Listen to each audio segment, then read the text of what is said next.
Hello, everyone. I'm just waiting for a couple more people to join.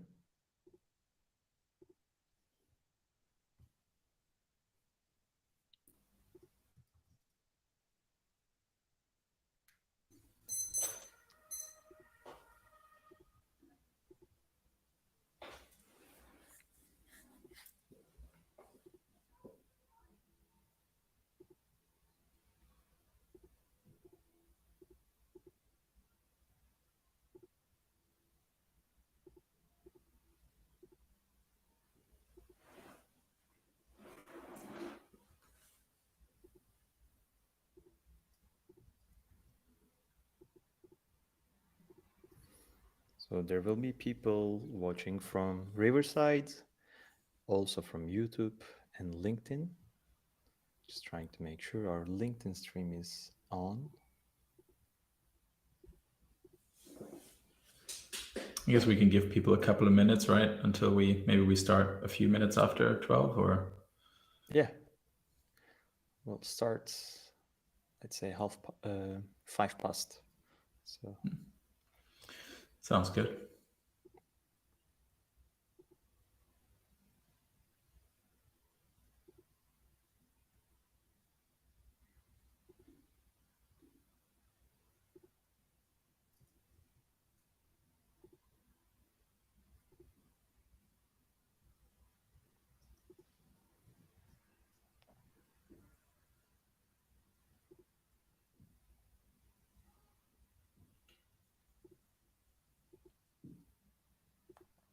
And how are the streams looking?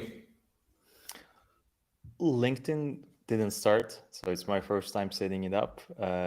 Not sure how is it going to work, but seems like YouTube is live. Nice.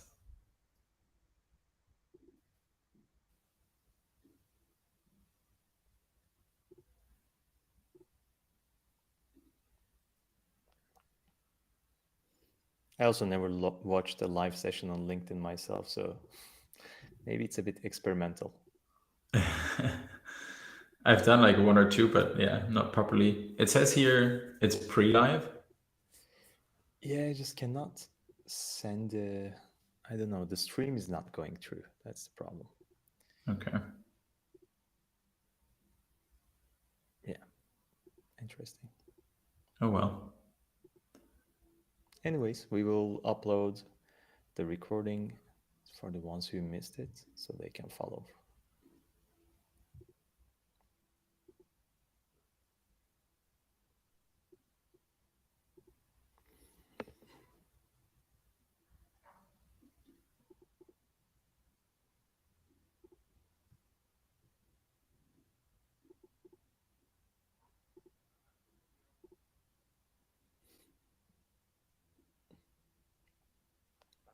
It could be also that I tried to go live for testing and LinkedIn thought that maybe it started and ended. So It's already done.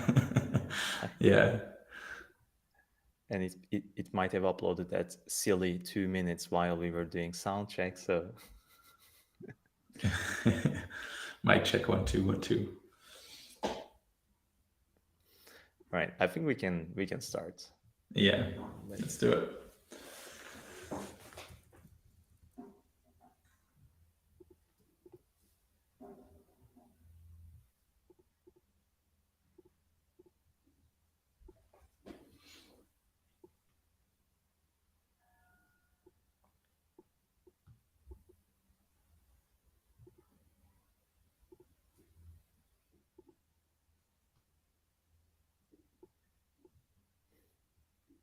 All right. So, hello everyone. Once again, welcome. I am Bahadir Efeoglu. I am an e-commerce and supply chain enthusiast, and I'm also the CEO of Fabrikatör, the virtual head of operations for your online store.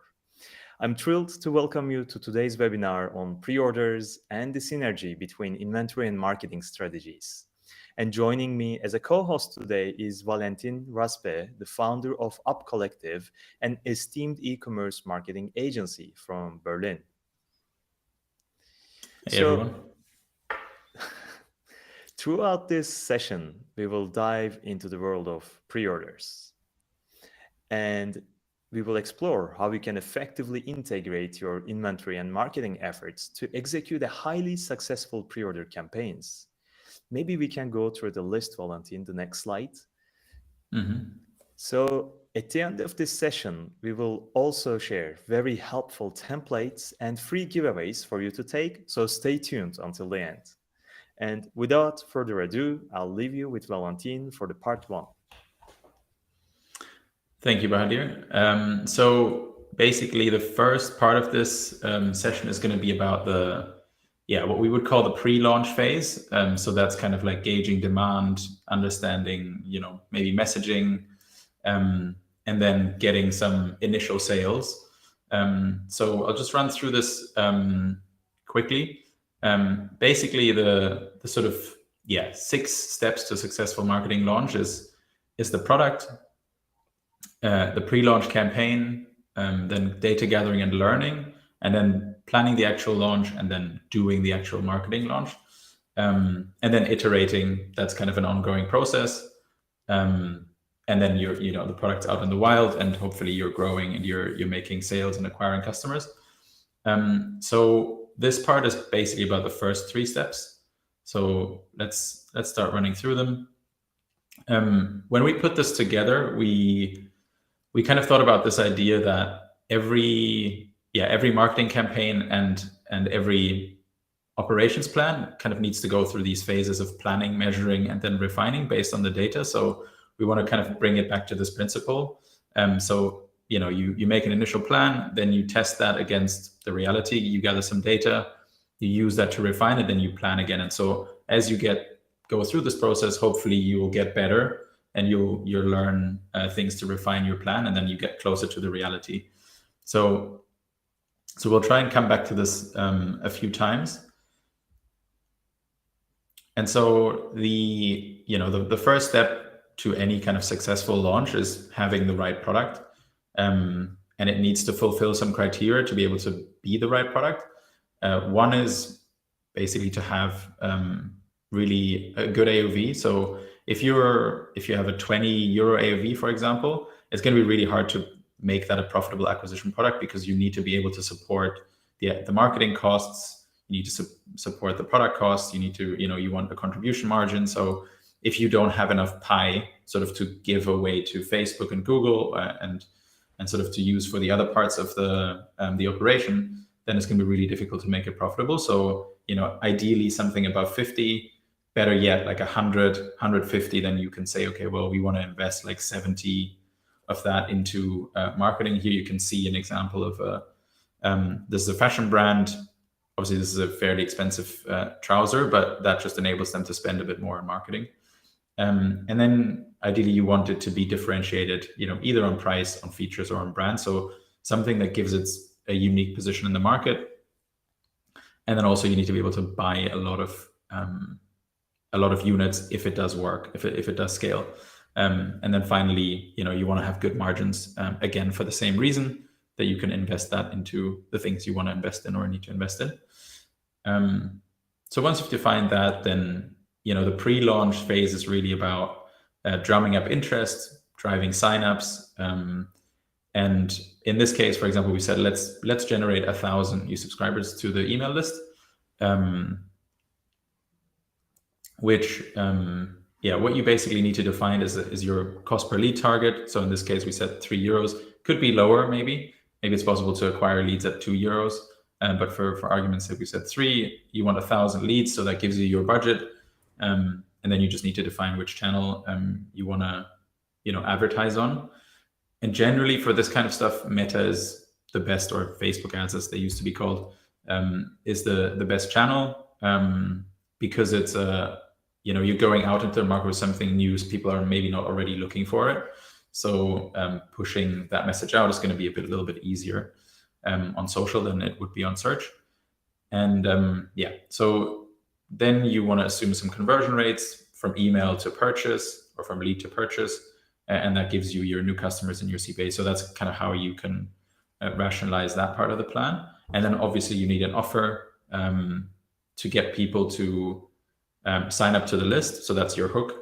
Could be a percentage off, could be a bundle, and and this is the thing that they get when they pre-order, right? So the pre-order is kind of the condition, and you combine that with the offer. So it's kind of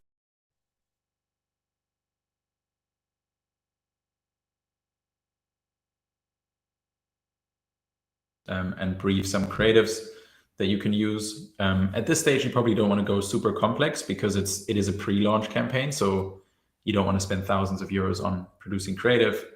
But it should give you enough to validate some of the messaging that you're going to use, and figure out, okay, what's the most effective messaging angle to sell this product, and that can vary a lot based on product. So try and go a little bit wider to understand that. And really the goal is to create some hype and excitement. And this brand does this quite well. For example, they created this creative.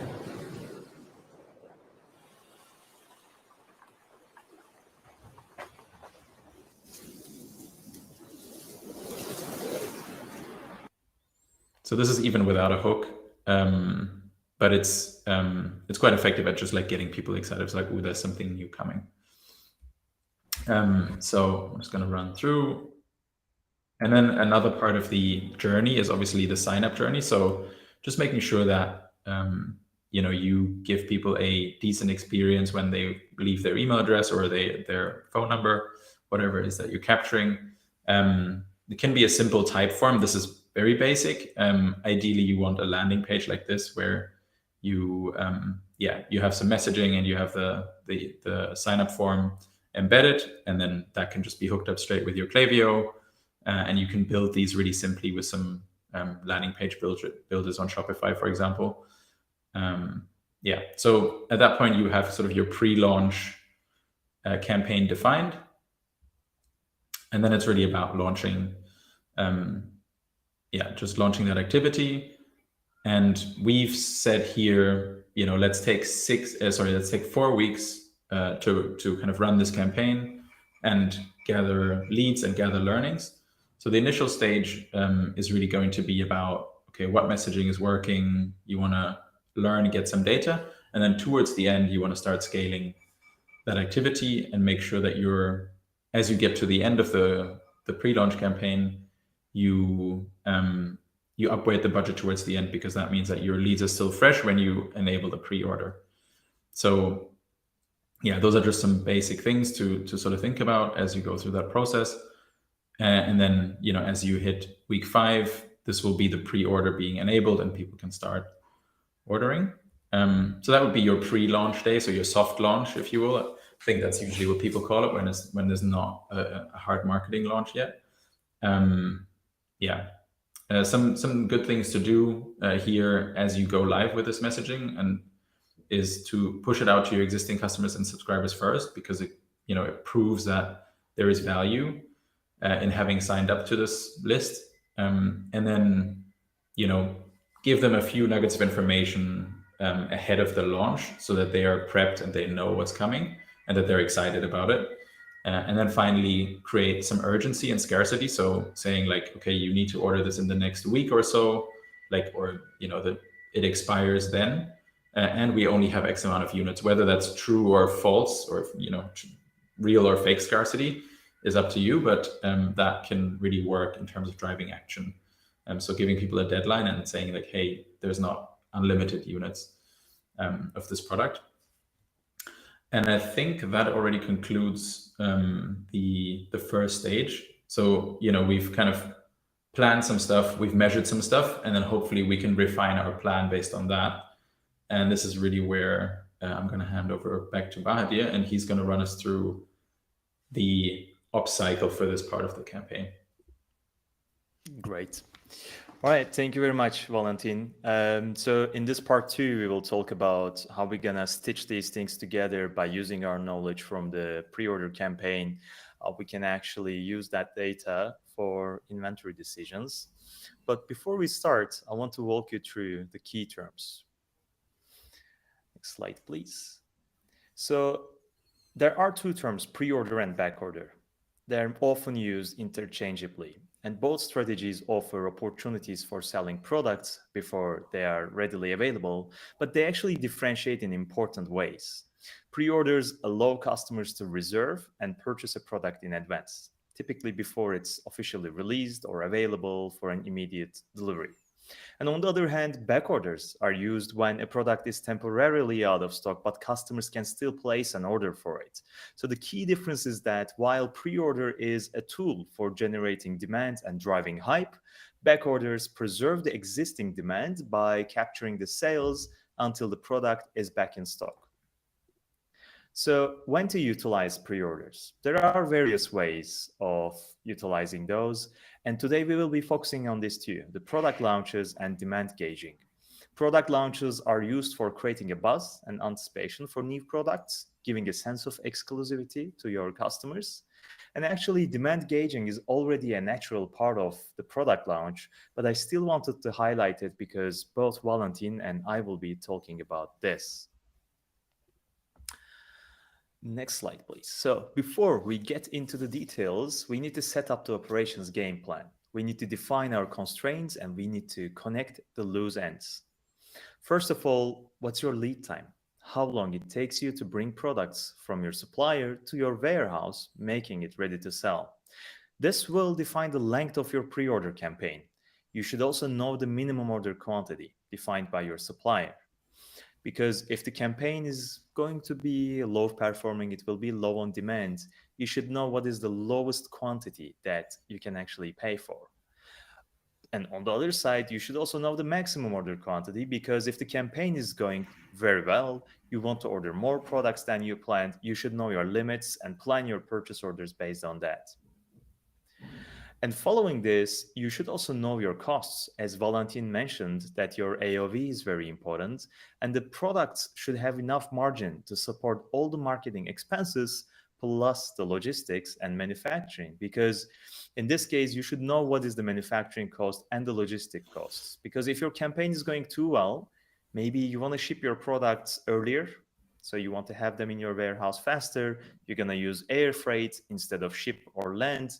And air is more expensive. It's going to cost more. So make sure that you have enough margin that can actually be used for faster shipment methods when it comes to shipping. So when it comes to the connecting the loose ends, we will be looking at how we bring these two different sites together. So your deadline for ordering products is very simple. You will look at your launch date, let's say 5 weeks from now, and your lead time, let's say it's 4 weeks. 5 minus 4, 1 week of a time that you have since the beginning in order to place your first purchase order. This will be your first purchase order to fulfill the pre-orders that you will take in the first weeks. But if you see your campaign is going well, you can actually extend that pre-order period by placing another purchase order. So lead time is very important. Talk to your supplier and get this fixed before you start, because you don't want to disappoint people who place a pre-order. And speaking of disappointments, also managing expectations, estimated shipment date for your customers is very important. So yes, you have 4 weeks of a lead time, but maybe your warehouse will need 5 more days to sort the new inventory in the warehouse, putting everything to shelves. So think about this as well, and use that deadline to communicate with your suppliers, communicate with your customers. Well, the last thing is the timeline, that you want to build a timeline that is parallel to your marketing schedule. We will go through all of these, but let's start with the first one, managing the customer expectations. In this part, we will be stitching the supply chain information with the customer experience. On the left side, you see my purchase order. The estimated arrival date is November 10th. And on the right side, you see my product page. On the product page, right above the pre-order button, we have the shipment date syncing from the purchase order. I know it's always difficult to keep these two ends together, but there are solutions that can actually help you to do that. And it is very important to communicate this information, the estimated shipment date, along the customer journey on your store. Let's see what transparency brings us as a value in the next slide.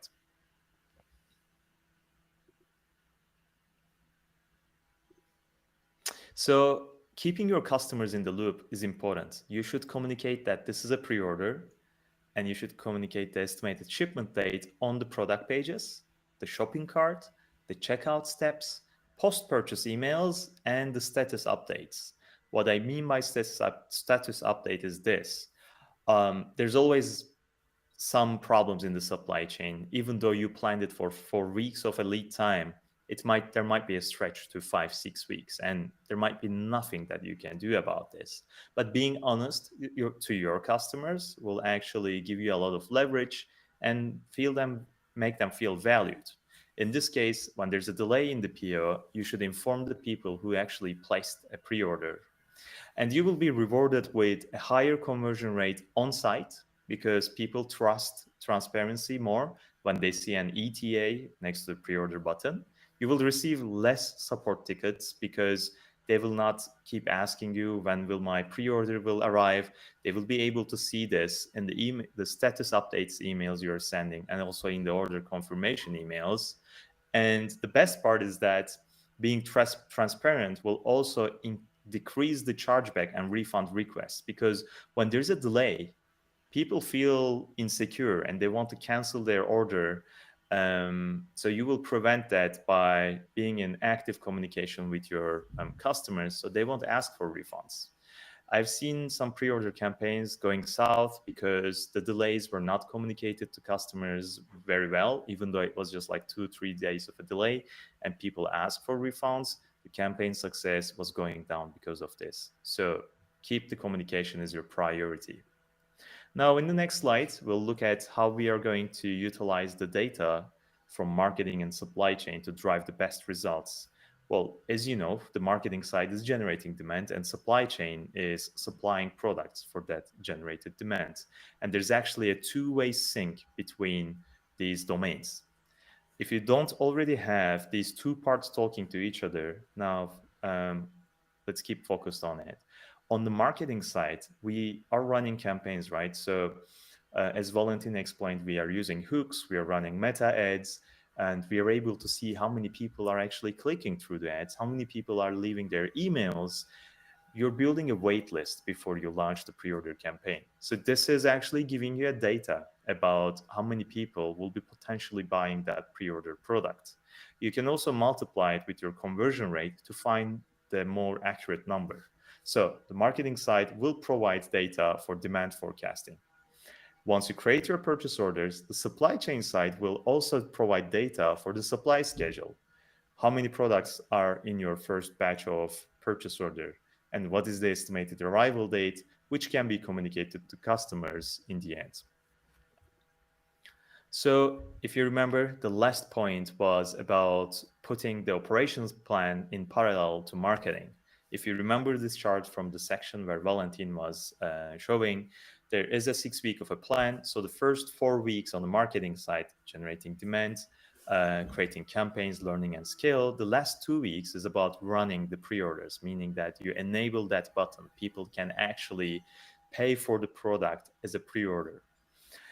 If you have 3 weeks of a manufacturing time and 2 weeks of a freight time, let's think about ship or air shipments, you actually have 5 weeks of a lead time in total. And you will start shipping your products in the week 6. So that's how you should communicate it with your customers. But also you should pin this model up in your office, maybe on a whiteboard, or maybe you use a Kanban board project management tool, and keep your marketing team in sync, because anything that changes on the marketing side should affect supply chain or vice versa. So this is the key to success I've seen in the pre-order campaigns. Now, I'm closing my part about the operations and pre-order planning, and I'm handing it over to Valentin for the marketing launch plans. Thank you, Bahadir. Cool. So I think we've gone through the demand generation or the demand gauging side. We've gone through the planning phase, and now it's about the marketing launch and how do you make that a success, and how do you acquire customers profitably, or how at least do you have a plan to get towards profitability. So that's exactly where we're going to start this part of the talk. So initially, I think you want to make some assumptions based on probably some existing data that you have. It's not going to be perfect, but just making some assumptions in terms of, how is the plan going to go? What you need to ideally get to is a ROAS figure, an orders number, and then also marketing budget. And usually the inputs to generate that are CPCs, conversion rates, and then like the amount of traffic that you think you can drive, as well as the AOV. So we've just like forecasted it, and assuming at the start you're going to just have a testing budget, for the first few weeks, and then as you learn which creatives work, which copy works, which landing pages work, that should then, your conversion rate is going to increase, your CPC is going to diminish, you get better, you get a better ROAS, you can be profitable, and you can start scaling. And so that, those assumptions you want to start baking into your model, and seeing where you can, where can you get to in a realistic time frame. Generally, those things always do take time to start figuring out how to sell a product. And so always good to be a little bit more conservative on that end. So once you've done that, then it's about, okay, briefing the marketing team, or well, I should say the design team. Marketing team is doing the briefing. The design team, your creators that you've whitelisted, whoever is creating content on your team, to deliver a relatively wide variety of ads that you can then run to sell the product. So what we would generally recommend is try TikTok style ads, try normal UGC, try lifestyle. So have a broad range to appeal to many different people. And then also try different formats. So you want to be testing video, carousel, static, all obviously within your means. So there are some pretty cheap ways to generate video content these days through creators. So it doesn't have to be expensive. And obviously always you have to make sure that it is within the means that you have. So don't try and overcomplicate it, but do try and like cover all these different formats and content types, because it will end up being more successful that way. And then for each of the creatives that you're going to produce, or for each of the concepts, also try and test various hooks.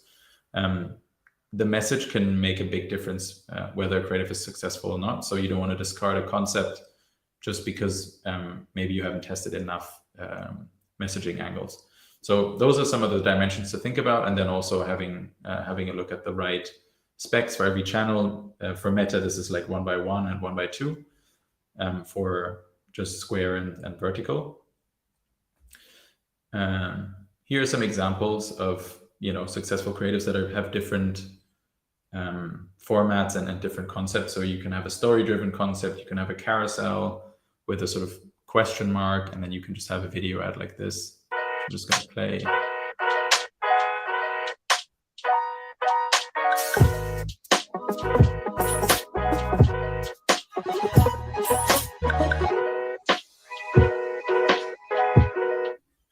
Yeah, so this is just to illustrate the various different formats that you should be thinking about.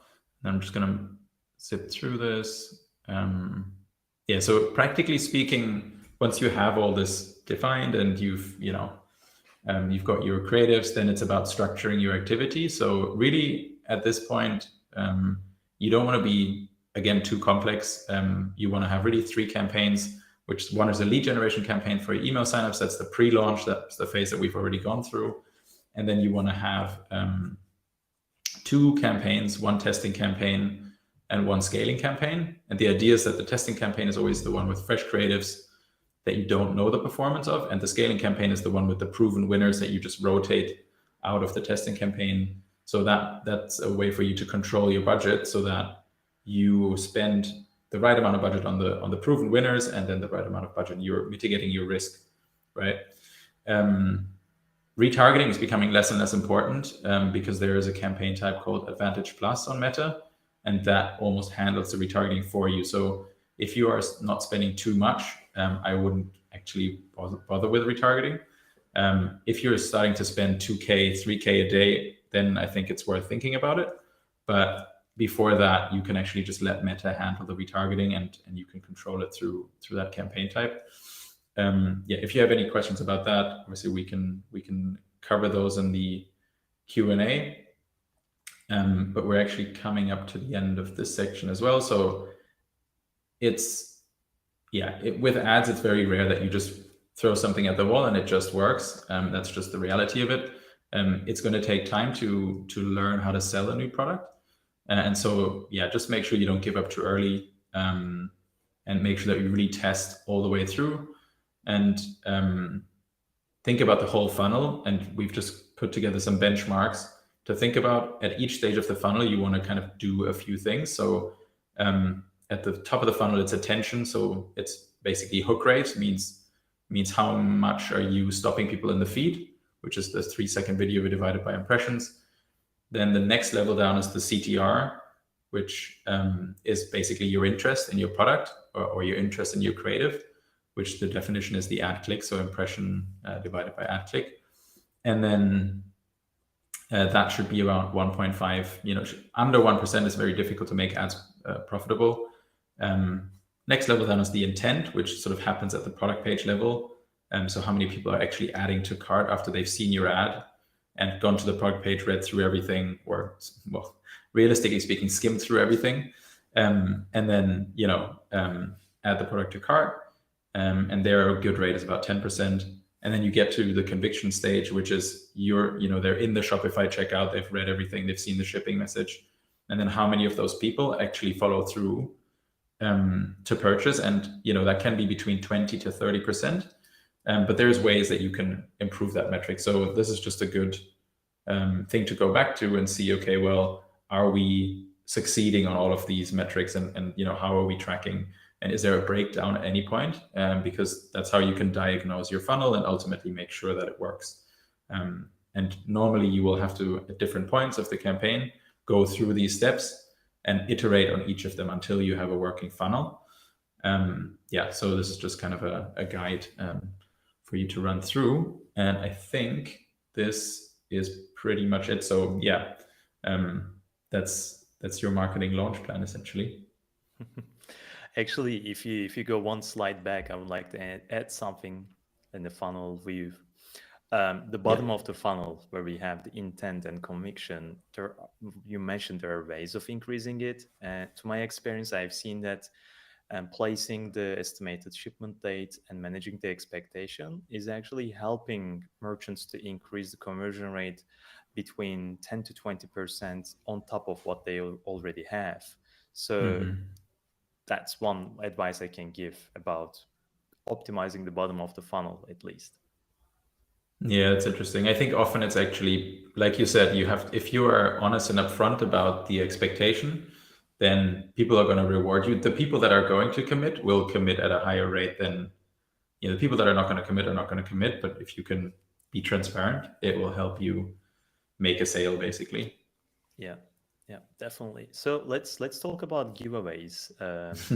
Besides the important points that you have taken from this presentation, and hopefully these were helpful, we also provide you with additional resources to support your pre-order campaign. So at Fabrikatör, we have supply chain experts who are ready to give you a consultancy call about how to prepare your purchase orders.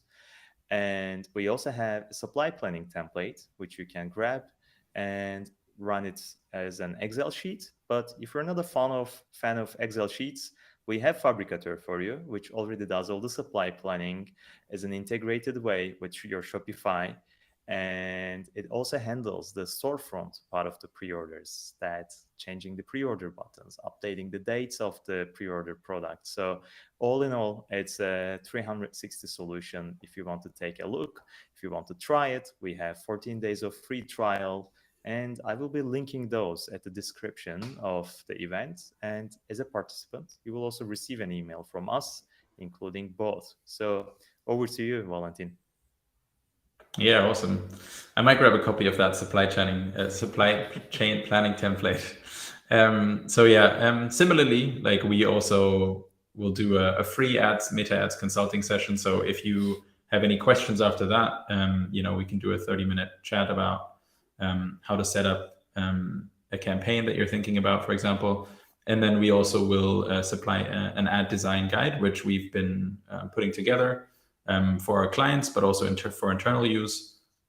basically, which covers, what makes a good ad, what are the right specs, and what should be included in the ad in terms of comms, what styles, all this kind of stuff. So we'll be sharing that as well.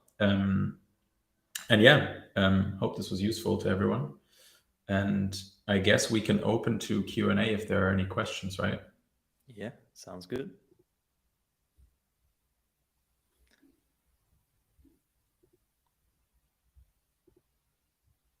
There are people tuning in from YouTube, LinkedIn, and Riverside. Let's see if anyone wants to ask a question. If not, you will be finding the recording both on our websites, and you will be able to ask us questions over an email or even schedule a consultation call for having this in a more personalized way.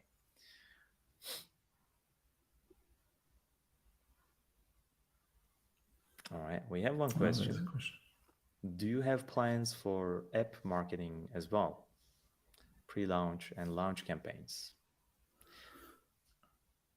I guess this is for me, or looks like it, yeah. But I'm just curious, like, do you mean marketing e-commerce product from mobile apps, or marketing an app before the launch? However you want to answer it, but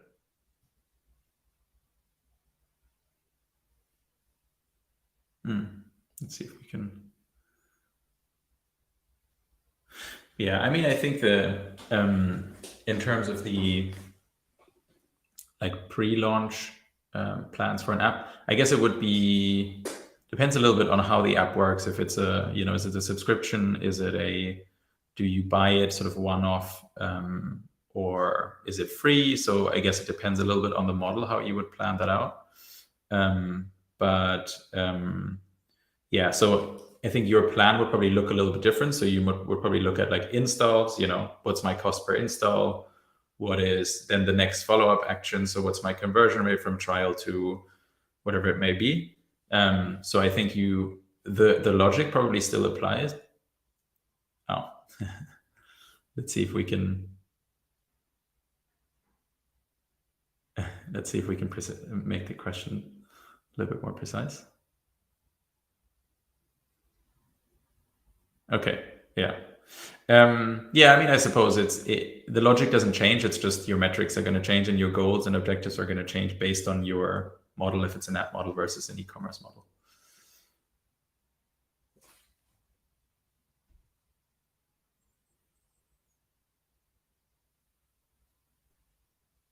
All right. Okay. I guess we're good with questions. As I said, if you ever come up with a new question, you can always reach us. You can find both of us on LinkedIn as well, and we will be happy to connect. So thank you very much, everyone, for joining. I hope this was a helpful session for you. And thank you, Valentin, for being my co-host today, combining the marketing knowledge with supply chain. Thank you, Bahadir. Thanks for hosting. You're welcome.